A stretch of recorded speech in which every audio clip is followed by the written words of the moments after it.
All right, guys. So, I wanted to title today's conversation in a way that Facebook may not remove it. Um, it is about owning and accepting and defending your boundaries. Um, but the boundary we're going to discuss today, the boundary we're going to discuss today is a very difficult to discuss boundary. We're going to include all boundaries, but the one that I'm talking about right now is a hard to discuss. And so I'm going to say this for everybody before I get started. If you are somebody who has trauma from your past and hasn't been known to have triggered emotional moments, I would let you know, I want to let you know going forward to be aware that this video may and will contain possible triggers. This is meant to be a healing moment. This is meant to be one where we come together in love. We come together in support of each other, and we come together in light and healing. And if there are negative comments, if there are abusive comments, or if there are mean comments, if there is anything other than support, I will end this video and I will delete the comments. Well, I'm not going to end this video. I'm not going to do that to everybody, but I will delete and block you after this if there's any negative comments. If this is the 21st century, we live in a world where there's way too much abuse when it comes to important topics, and I will not condone negativity in this thread. This is about healing, and this is about support, and this is about love and light and being there for each other. So if that is something that you can understand, if that's something that you can respect, by all means, please keep watching. I really want y'all to enjoy this as much as possible. If you cannot keep from having negative comments, please leave. I mean this with all of my heart. And I wish you love and light. I'm not against you. I don't wish anybody ill or unwell. But if you can't have decency for this and for this discussion, then just don't stay. Okay, so everyone's here, everyone's present. I feel it's very important to discuss this. Boundaries are very important in life. One of the biggest boundaries that we have in today's society is the understanding of the term no means no.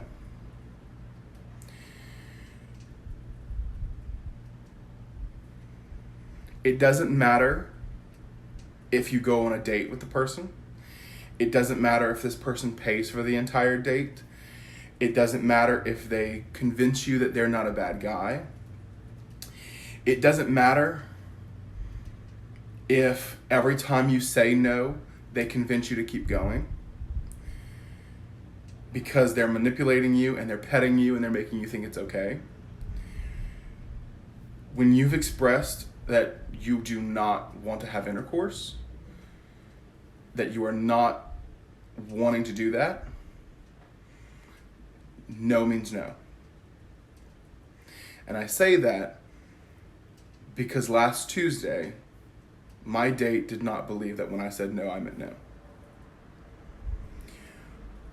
And I was raped.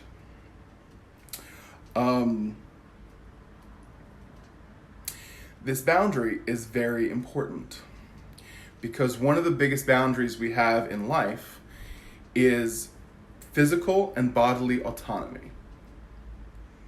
We live in a world where, and as someone who works in the medical facility and medical world, medical field, I know this to be true. We have bodily autonomy, meaning you as an individual have complete control over what happens to your body, lest it be of emergency circumstances. Should you be brought into the ER in an ambulance and unconscious, and surgery needs to be provided to save your life, if you are unable to to agree to the surgery, because you're unconscious, the surgery will be provided. If you are conscious and able to say, I do not want this procedure, they cannot do this procedure. If you have died and your body has organs in it that can go to save other people's lives, and the person, for instance, say someone next door to your hospital room, you've just died and the person next door needs a heart transplant and you're a perfect match, if you have not agreed to have your organs donated, or you have expressed that you do not want your organs donated, under no circumstance are your organs allowed to be taken out of your body.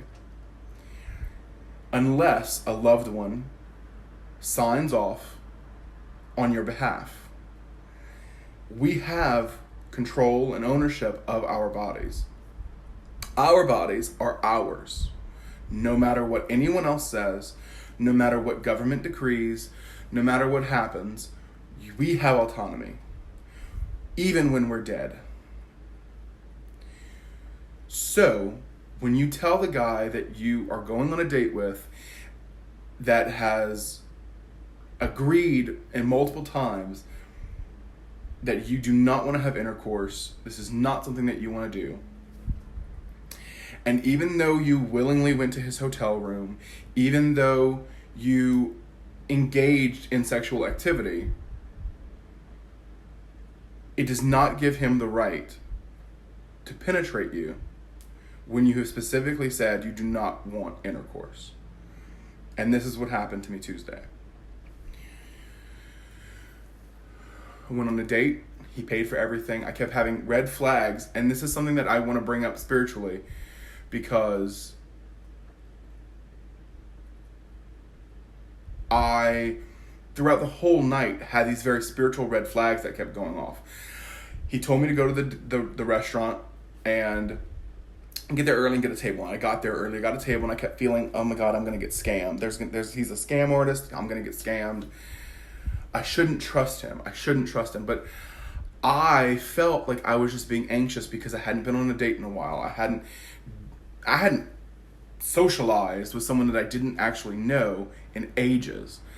And he showed up. And I was like, okay, so he showed up.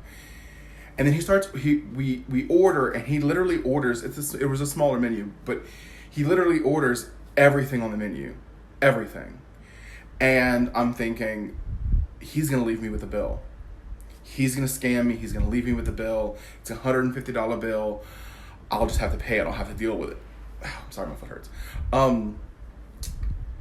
I'm just going to have to pay it. I'll fight my case. If I have to pay it, I'll pay it. Lesson learned. But he's going to leave me with the bill.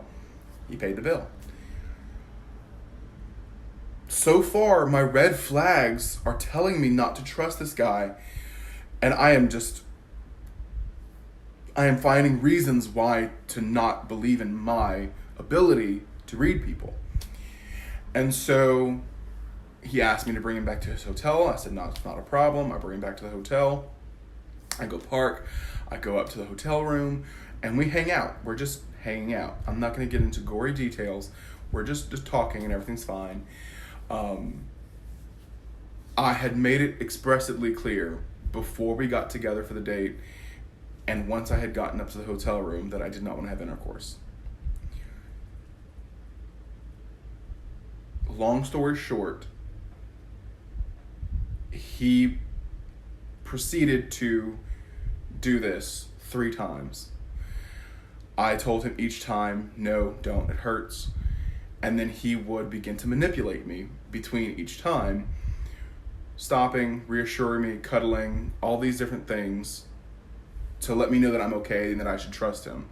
And he manipulated me to believe that it was okay to trust him. And at the last time, I heard my mother, and she was very adamant about, if you do not leave now, you're not going to be able to stop him. Leave. And so I found a way to leave, and I left.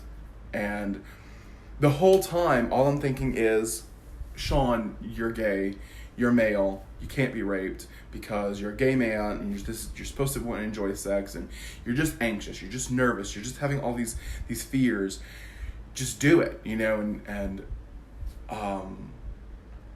he paid for dinner. And I started going down this list unconsciously of all these things that I later remembered clients of mine told me they went through when they had gotten raped.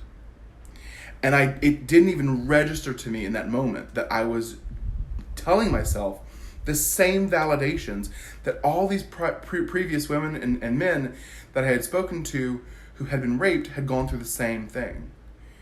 Validating why they're overreacting and telling themselves that just, it's okay, don't worry about it, just let it happen, just relax, you're being a prude, you're being a bitch, you're all this horrible, he's fine, you can trust him, he's being so nice, all this bullshit that I kept telling myself to convince myself that I was wrong for not wanting to have sex, for not wanting to have intercourse. And when I mean intercourse, I mean penetration, and not wanting that, and not wanting to do that, And then I was like, well, Sean, why would you have come up here if you didn't want this? And you're letting him do everything else, and y'all are doing everything else, and everything else is fine. Why is this a problem?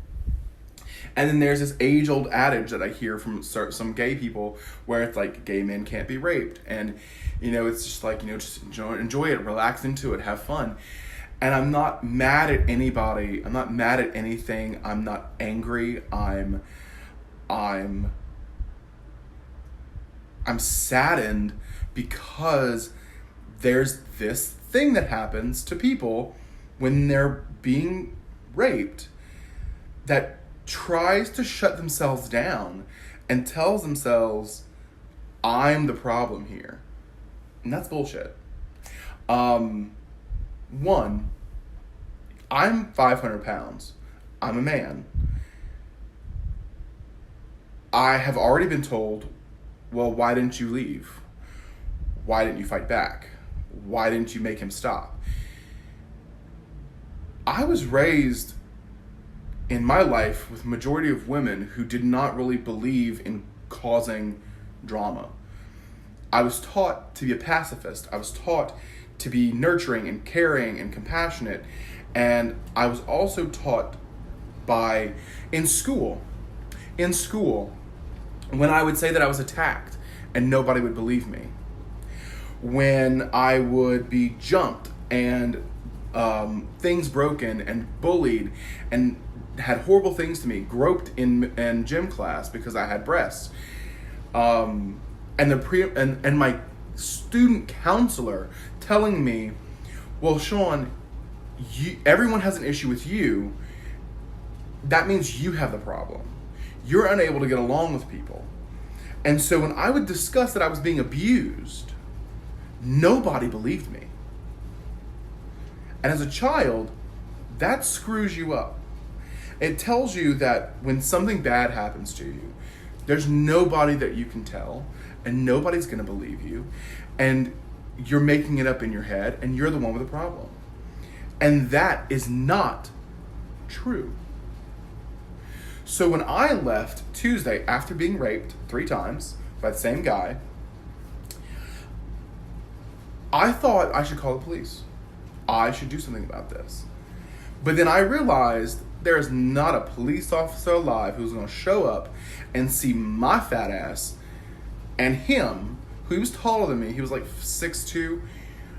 They're not going to look at him, who was a fit guy, but he wasn't really big. He wasn't big. He wasn't muscular or anything. They're not going to see our size difference and think that he overpowered me. They're not going to think that as a gay man that I didn't want this to happen. They're not going to look at me and be like, well, why'd you go up to his room if you didn't want to have sex? They're going to think of all those horrible things. And I'm not saying all police officers, I'm not saying police officers are bad. Please understand that. But I'm saying is that the circumstances in my life told me that. Told me that I would not be able to believe, I would not be able to be believed that this happened. And then I told this guy that I knew that this happened, and then his response was, sounds like you kind of wanted it. I told him what I thought about that comment, and I haven't spoken to him since. I'm not mad at anyone for their reactions to this. I'm not mad at anybody for the thoughts that they think. I'm not mad at anyone. I'm disappointed. Because whether it was well understood, whether it was well communicated, I said no, and I specifically said I do not want to have intercourse. And these things were not respected. Not only once, but 3 times. And yes, maybe after the first time I should have left. Maybe after the second time I should have left. Not maybe, but I definitely should have left after the first time. And I should have left after the second time. At the third time, I did leave. I was privileged enough to be able to leave. I knew at the third time, thanks to my people in spirit, who were like, you either leave now or you're not going to be able to leave. He's going to finish the job if you don't leave. And I knew, for the most part, I was like, I'm afraid if I get aggressive, he's going to get aggressive.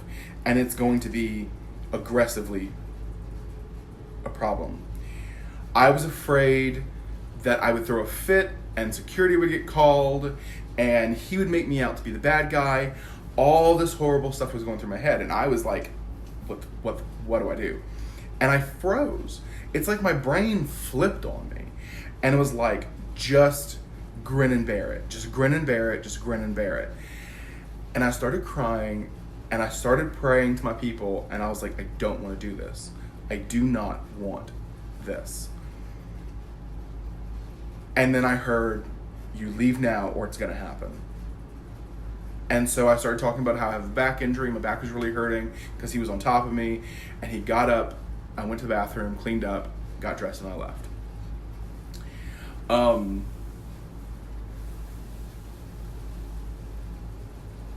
It also dawned on me at the third time when this was happening that he was not wearing a condom. And I told him I didn't want to do that. And it still happened. And my whole life, I have had women around me who have been raped. I've known gay men who've been raped. I've known people who've been raped. And I have always been very supportive of their situation. I understand, not because I went through, at the time, didn't go through it, but on a very empathetic level, I could feel what they were coming from. And I've always had I've had a lot of clients in my life who've had this happen to them, and I've worked with them and helped brought healing and all this work.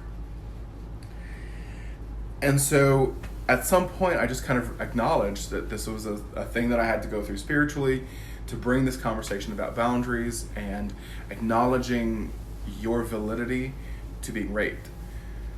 I blocked him. I have not sought any legal action. I'm not going to. I don't have enough information, which is terrible to say, but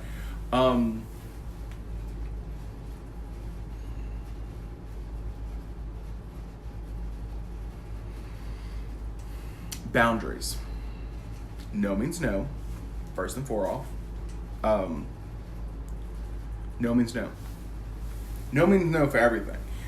I don't read people automatically. If I'm around someone, I don't just tap into their energy. I don't just read into their memories and their pasts and stuff like I do with clients.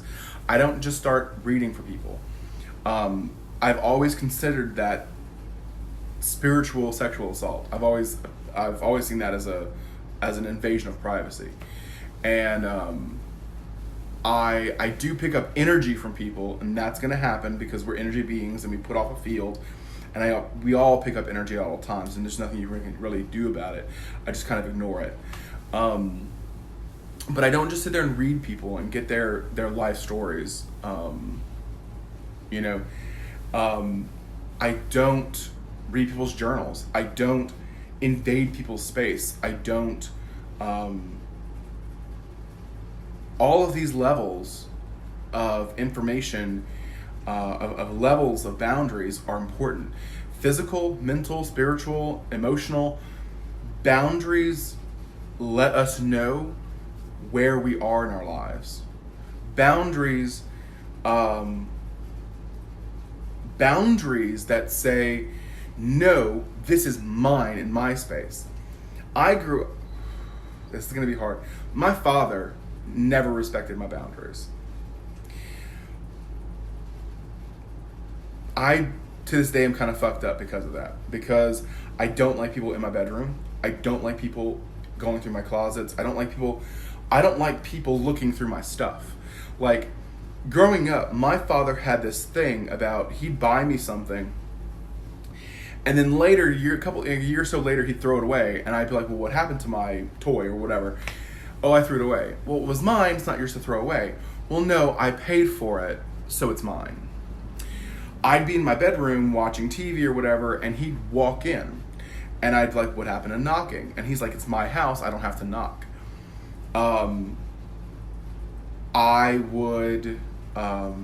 My grandfather, my dad's father, left me a 4-wheeler in his will. My father sold it because he needed the money. And I did not have any choice whatsoever in that. I've never really been allowed in my life to have my space. When I moved out and onto my own, my first roommate that I lived with when I moved to New Orleans, I was aggressive about this. I was like, do not go in my room for any reason whatsoever unless you ask me first. Do not come into my room without knocking and me giving you a specific answer. Do not go through my closet. Do not touch any of my stuff. If something is a problem, you ask me, I'll move it. I will deal with it. You come to me. Don't touch my things. And I still have this issue to this day. Not to that extreme. Ever since I moved into my own apartment, I've had a lot of healing for this because I literally have my own space now. I pay the bills. It's my home. It's my stuff. It's mine. And I have this, and I've been accused of having this very only child syndrome. But it's not because I didn't know how to share. It was because that in my life, things were always taken from me without me being in the mix of it all. And it was mostly from my father. My mother never did this. My father did this. My father didn't believe that anything was yours. I had things in my room that I had paid for myself that he would always say, well, no, this is mine. It's in my house. It's in my house. So therefore it's mine. I never had boundaries. I would have them, but they would always get blown out. My father would abuse me mentally because we would get in an argument. Well, we would get in a discussion about something, and I would tell him I disagree, and he'd yell at me. There you fucking go. All you fucking do is argue. You can't ever just agree with me because I had my own opinion of something. That's a mental boundary. Not respecting somebody else's opinion. There are opinions out there that are harmful and abusive and are problematic, but everyone has the right to their opinion. It is a mental boundary that they have the right to. Acting on harmful opinions are wrong just because he wanted to, Stacy. And so, boundaries are, in my opinion, the basis of our identity. If you look at water, water flows in everything and has no actual shape. But we know water not for what it is, but for what it can be. Right? We identify water for what it is, but it flows and fits into anything. Water itself has molecules and all these things, and it has a shape. But its boundaries or its surface tension, it's fluid. Human beings are not fluid. We're fluid emotionally and we're fluid mentally, and we grow and evolve and we do all these wonderful things. But we're more like trees. Our boundaries are our skin, are our branches, are our roots. And they identify what kind of tree we are. Do you have a large taproot? You're an oak. You have your branches go far and wide and stay close to the surface. There's certain definitions that make a human being, and one of them is our boundaries. Our boundaries help us identify who we are aside from who someone else is. It helps us go, this is my space, I am safe, I am secure, I am okay. That is their space. They are safe and secure and okay. The two are separate entities. In spirit, everything is oneness.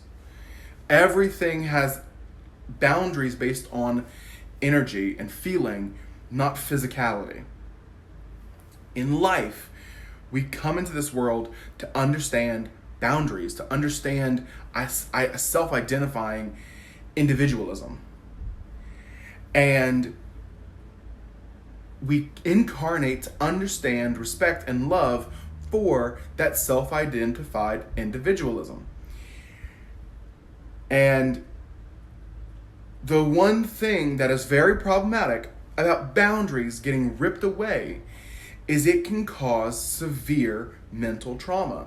Because if everything that you've built around your life is that my body is my body and I am who I am, and that gets ripped out of your life, and you can no longer trust that you are who you are, and that your boundaries are your boundaries, and that you have some speck of control in your life that is yourself, and that gets plucked away from you by somebody else's crap, you lose a part of yourself. You not lose it, but a part of you breaks, because you start thinking, well, I don't have control over my job. I don't have control over the world around me. I don't have a control over the people around me living or dying. And now I don't have control over my own body. I have no control. Nothing's in control. And that can cause a person to snap. That can cause a person to mentally break. And varying degrees. Like me, I have not really wanted anyone to touch me since it happened. I don't ever, at this point in my life, I keep telling myself I don't ever want to be in a relationship or ever in my life. I've never had a good relationship happen. I've never actually been in a relationship. Every guy that I've ever been with has used sex and love as a weapon against me. And I don't ever want to go that route again. I deleted all my all dating profiles. I kind of isolated myself this past week, and I've just not wanted anything to do with anyone, and not friends and whatnot, but I don't want anything to do with any kind of romanticism, and that's okay. That's how I've broken a bit. But I kept hearing Spirit being like, you need to bring this to the masses. You need to talk about this publicly. You need to share about this situation, because so many people in this world have experienced this. But we still have this idea of, because I'm a man and because I'm gay, that it wasn't rape. How could I have gotten raped? Because, well, look at you, Sean. You're a big guy. Why didn't you just fight back? And a friend of mine, who I love and adore, I was talking to her today, and she said, you just froze. She's like, if he had been aggressive and he had been violent, you probably would have fought back, and I probably would have. But he coerced me into believing that he was trustworthy, and that it was okay, and that he manipulated me. And he probably knew, I don't want to say out of certainty, but he probably knew that if he got aggressive, I would not have gone along with it. And he probably knew that if he got aggressive, he wouldn't be able to take me, because I was so much bigger than him. So he played the Pied Piper, and he lured me in, And he said all the right things and he did all the right stuff and he got what he wanted. Not to the fullest, but he got part of what he wanted. And she's right. You know, I was frozen. My brain kept telling me, this is not my brain, but part of me just kept telling me that everything's fine, that I can trust him and all this crap, you know. And I can't count, I don't have enough, there's not enough fingers and toes in the world to count the amount of women and people in this world who have been through that exact same scenario. And there have been there are so many violent rapes, and then there are so many coercive rapes. And we have this idea, because violent rape is predominantly what is seen in media. When someone is coercively raped, there's not as much belief that they were actually raped. They don't have there's no scars, there's no bruises, there's no busted eye socket, there's no signs of abuse. There's signs of intercourse, but there's no signs of abuse. It's all mental and emotional. And it happens, as someone has said earlier in the thread, it happens later. The realization happens later that was actually rape, and which is what happened to me. I had conversations with a few people, a few very trusted, wonderful women, and a couple guys that I know. And all of them were like, yes, this is what happened. And I strategically went down this list of, I have to analyze this. I have to understand if this is actually what happened. I need to know 100%. And I came to the realization that I was raped. I was coercively raped. And it's not okay, but it's okay for me to be okay. And that's the other thing I want to discuss, is boundaries get broken, and some people are okay after, because maybe they have the muscles that were trained by their life to just be okay for something like that. And some people aren't okay after their boundaries have been broken down, and that's okay. How you handle it is okay. There's no right or wrong way. If you have a mental breakdown and you ended up in a facility for 3 days, that's okay. There's nothing wrong. You shouldn't feel ashamed by that. If you end up going to a bar, having a couple drinks, and then going home and sleeping it off, that's fine too. Please be safe and don't drink and drive. If you call your friends and strategically go down the list of identifying if you were raped or not, that's okay too. Putting your life on Facebook Live and telling everybody that you were raped last Tuesday is okay too. One thing that I will absolutely say as an absolute certainty that is not okay is being ashamed.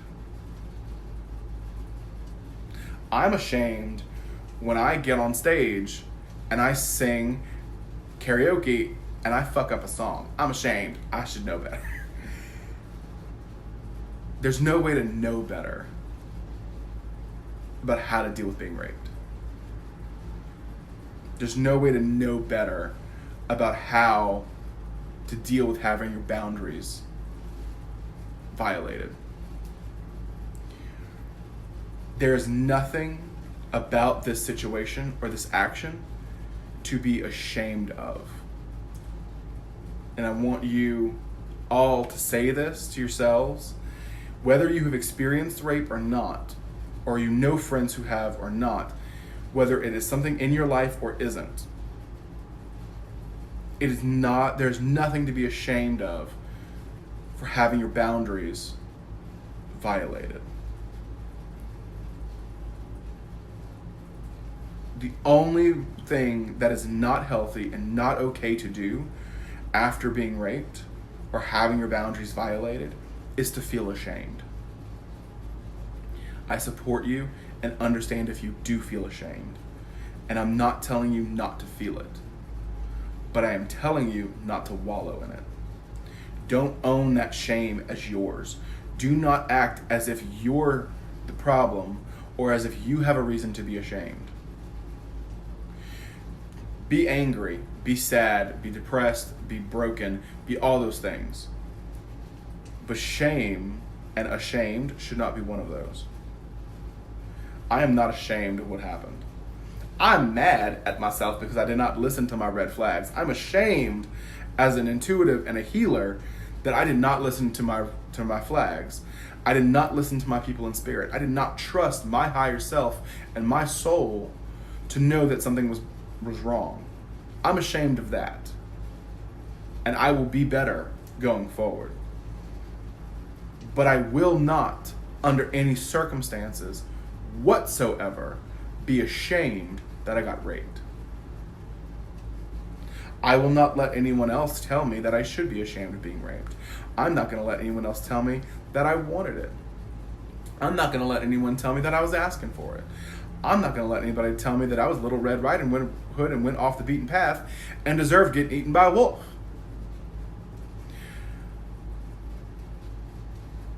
None of us and no one deserves to have their boundaries violated. If, when you're dead and gone and your body is a husk, and your heart could save the person sitting next to you, and they can't take your heart out of your body without expressed permission to save someone else's life because you have bodily autonomy, then you damn well have bodily autonomy to tell someone no means fucking no.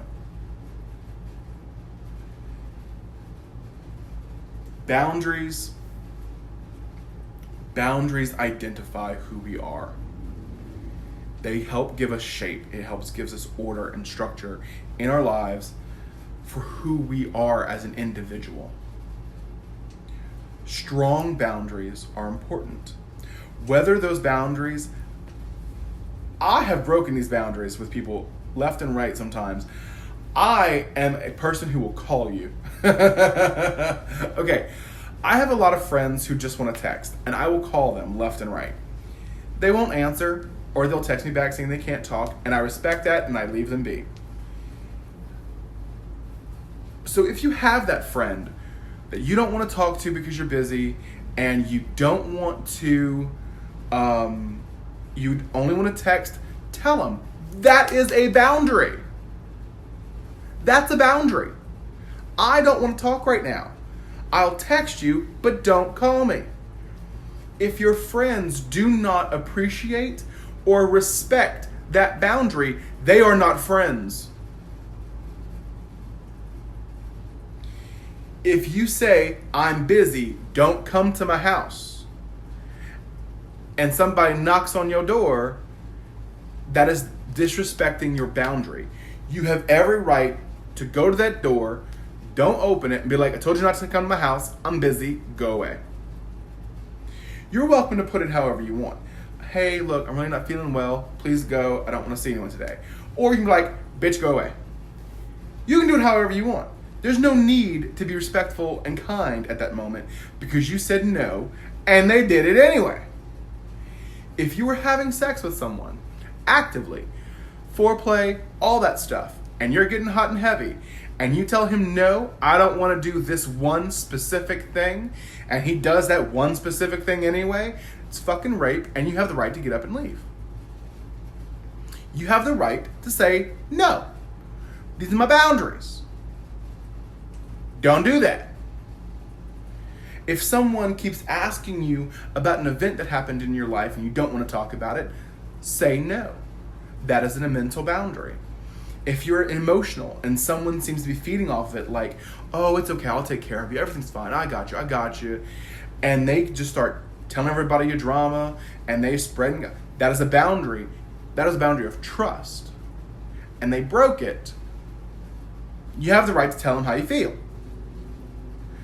Boundaries are one of the biggest, most important things we have in our lives that help us maintain sanity, help us maintain identity and self-preservation and and a sense of self.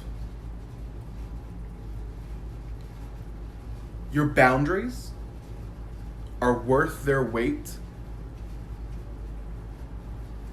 I need something more expensive than gold. They're priceless. Your boundaries are priceless. They are so expensive, all you see are zeros. You never get to see the number in front of those zeros. Your boundaries are worth so much.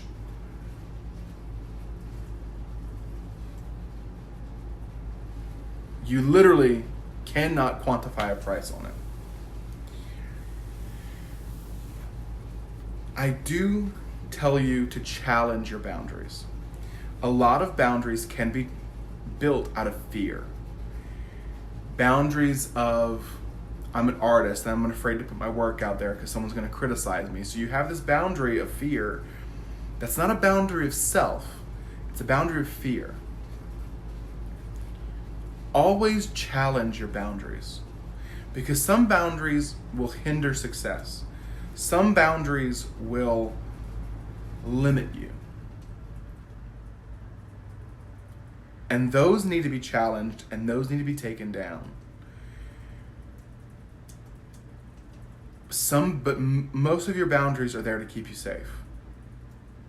They're there to keep you strong and help you figure out who you are as a person. And those boundaries are important. And they should be respected by everyone. And if they can't be respected by everyone, then the people who can't respect them need to go. Because you are right and perfect just the way you are. And if that means you want to make out but you don't want to have intercourse, then you don't have to have intercourse. And nobody can tell you different.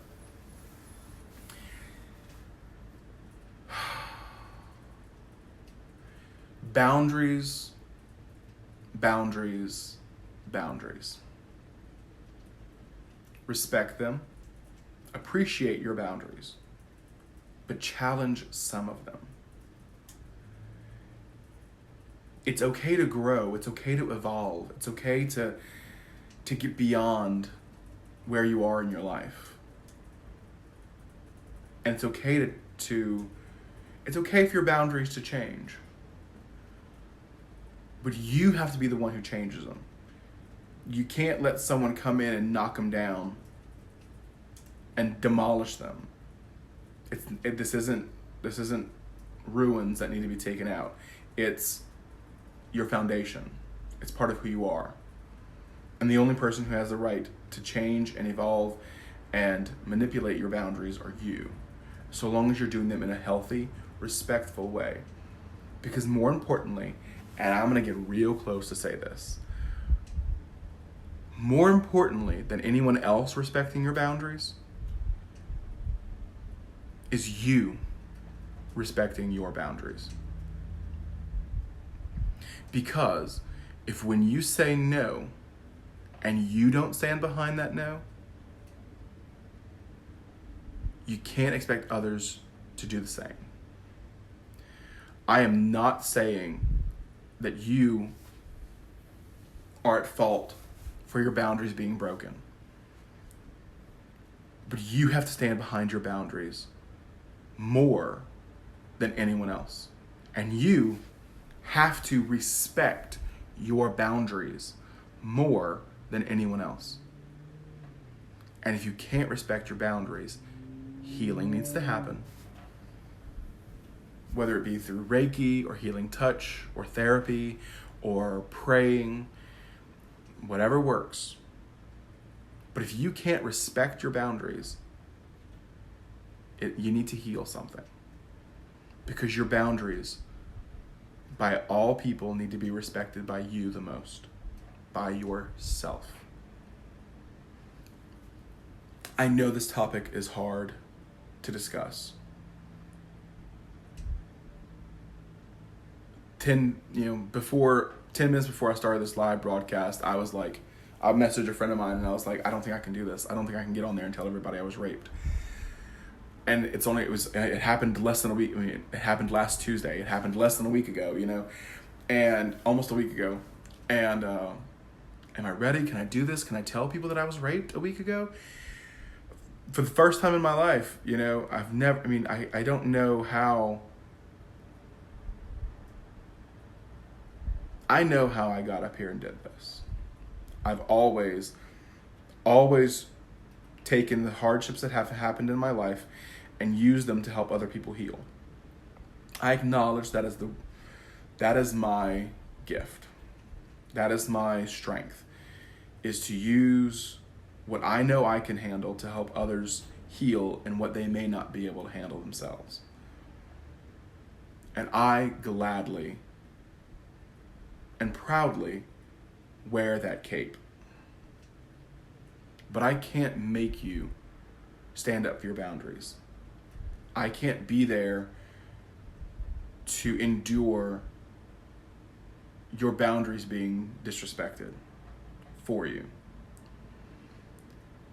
All I can do is hope that this inspires you to remember that you're beautiful, perfect, just the way you are, and your boundaries matter, and your boundaries are important. All I can do is sit here and say, I understand why you couldn't leave. I understand why your brain didn't seem to work right. I understand why you blame yourself. We're wrong. We're wrong for blaming ourselves. We're wrong for feeling bad because we couldn't leave. We didn't do anything wrong. We were living our lives. We were taking on the challenge that we chose to come into this life and live and experience all the beauty that life has to offer. And one of those things is sex and sexuality. It's one of those beautiful things that life has to offer. And it was used against us. And we were raped. And that's not okay. But it was okay that we were looking to enjoy our life to the fullest. Don't let the pain of a moment make you second guess your right to live and live to the fullest.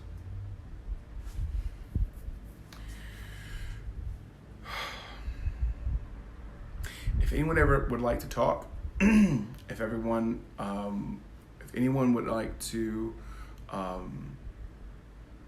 set up healing sessions or sessions for work about dealing with boundaries being crossed, by all means, please contact me. Let me know and we can set you up an appointment. My healings are by donation always. Whether you want to donate a plate of tacos or you want to donate some money, it's completely up to you. And we'll get work done, okay? I love you all. Respect your boundaries, whether it be physical, mental, spiritual, emotional, everything. Spiritual boundaries. If you are a medium and you don't want to talk to dead people, that is your right. If you're psychic and you don't want to read people, that is your right. That is your boundary. Nothing of physical or incorporeal form is allowed to break your barriers. I love you. I see you. I'm here for you. As always and forever, in love and light.